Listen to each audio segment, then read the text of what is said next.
Cyprus அதிபர் Nikos கிறிஸ்டோடூலிடிஸுடன் பிரதமர் நரேந்திர மோடி இன்று புதுதில்லியில் பேச்சுவார்த்தை நடத்தவுள்ளார். நேற்று மும்பையில் இருந்து புதுதில்லி வந்த நிக்கோஸ் கிறிஸ்டோடூலிடிஸுடன் விமான நிலையத்தில் மத்திய சாலை போக்குவரத்து மற்றும் நெடுஞ்சாலைத்துறை இணையமைச்சர் அஜய் தம்டா வரவேற்றார். சைப்ரஸ் அதிபருடன் வெளியுறவுத்துறை அமைச்சர் கான்ஸ்டான்டினோஸ் கோம்போஸ், போக்குவரத்து தகவல் தொடர்பு மற்றும் பணிகள் துறை அமைச்சர் அலெக்சிஸ் வாஃபியாடிஸ், மூத்த அதிகாரிகள் மற்றும் வணிக தலைவர்கள் அடங்கிய உயர்மட்ட குழுவும் இந்தியாவிற்கு வந்துள்ளது. கடந்த 2019ஆம் ஆண்டு நிகழ்ந்த புல்வாமா பயங்கரவாத தாக்குதலுக்கு மூளையாக செயல்பட்ட முக்கிய நபர்களில் ஒருவரான ஹம்சா புர்கான் கொல்லப்பட்டார். பாகிஸ்தான் ஆக்கிரமிப்பு காஷ்மீரில் அடையாளம் தெரியாத நபர்கள் நடத்திய துப்பாக்கிச் சூட்டில் அவர் உயிரிழந்தார். புல்வாமா பயங்கரவாத தாக்குதலில் 40க்கும் மேற்பட்ட சிஆர்பிஎஃப் வீரர்கள் கொல்லப்பட்டனர். அல்பதர் பயங்கரவாத குழுவின் தளபதியான புர்கான் ஜம்மு மற்றும் காஷ்மீரில் தொடர்ச்சியாக பயங்கரவாத செயல்களில் ஈடுபட்டதற்காக 2022ஆம் ஆண்டு ஏப்ரலில் இந்தியாவால் பயங்கரவாதியாக அறிவிக்கப்பட்டார். இவர் காஷ்மீரில் ஆசிரியராக மாறுவிடத்தில் வாழ்ந்து வந்தவர் என்பது குறிப்பிடத்தக்கது. இந்தியா வாங்க விரும்பும் அளவுக்கு கச்சா எண்ணெயை விற்க அமெரிக்கா தயாராக உள்ளதாக அமெரிக்க வெளியுறவுத்துறை அமைச்சர் மார்கோ ரூபியோ தெரிவித்துள்ளார்.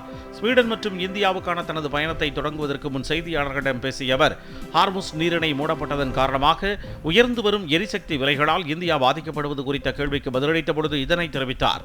இந்தியாவை ஒரு சிறந்த கூட்டாளியாக கூறிய அவர், குவாட் கூட்டமைப்பு நாடுகளின் அமைச்சர்களை சந்திப்பதற்கான வாய்ப்பை வழங்குவதால் தனது இந்த பயணம் முக்கியத்துவம் வாய்ந்தது என்றும் அவர் குறிப்பிட்டார்.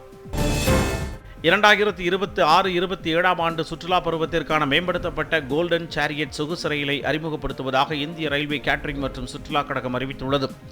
இது தொடர்பாக வெளியிடப்பட்டுள்ள அறிக்கையில் தென்னிந்தியாவின் வளமான கலாச்சார பாரம்பரியத்தை அழகிய நிலப்பரப்புகளையும் காட்சிப்படுத்துவதில் கோல்டன் சேரியட் பெயர் பெற்றது என தெரிவிக்கப்பட்டுள்ளது.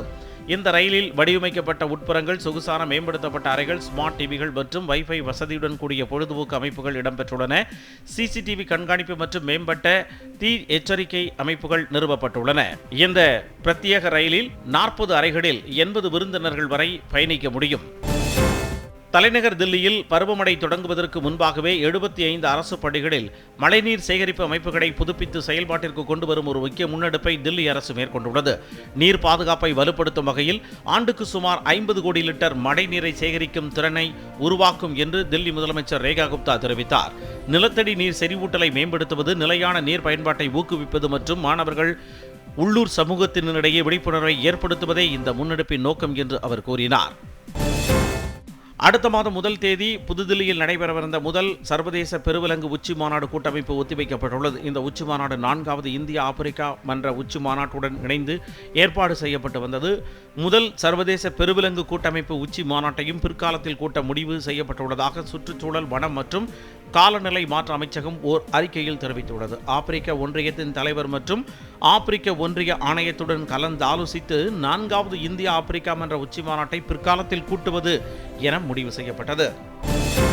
ரயில் பயணத்தின் போது பயணிகள் விழிப்புடன் இருக்குமாறும், ரயில் வளாகத்தில் ஏதேனும் சந்தேகத்திற்கிடமான நடவடிக்கைகள் அல்லது நபர்களை கண்டால் 139 என்ற உதவி எண் மூலம் உடனடியாக தெரிவிக்குமாறு ரயில்வே அமைச்சகம் கேட்டுக் கொண்டுள்ளது. புதுதில்லியில் உள்ள ரயில் பவனில் அமைச்சர் அஸ்வினி வைஷ்ணவ் தலைமையில் ரயில்வே துறை சார்பான உயர்மட்ட பாதுகாப்பு ஆய்வுக் கூட்டம் நடைபெற்றது. இதில் சைபர் பாதுகாப்பு தொடர்பான நடவடிக்கைகள், கேமரா விவர குறிப்புகள் மேம்படுத்துதல், ரயில்வே வளாகங்கள் முழுவதும் செயற்கை நுண்ணறிவு அடிப்படையிலான கண்காணிப்பு மற்றும் கண்காணிப்பு அமைப்புகளை நிறுவுதல் குறித்து கூட்டத்தில் ஆய்வு செய்யப்பட்டது.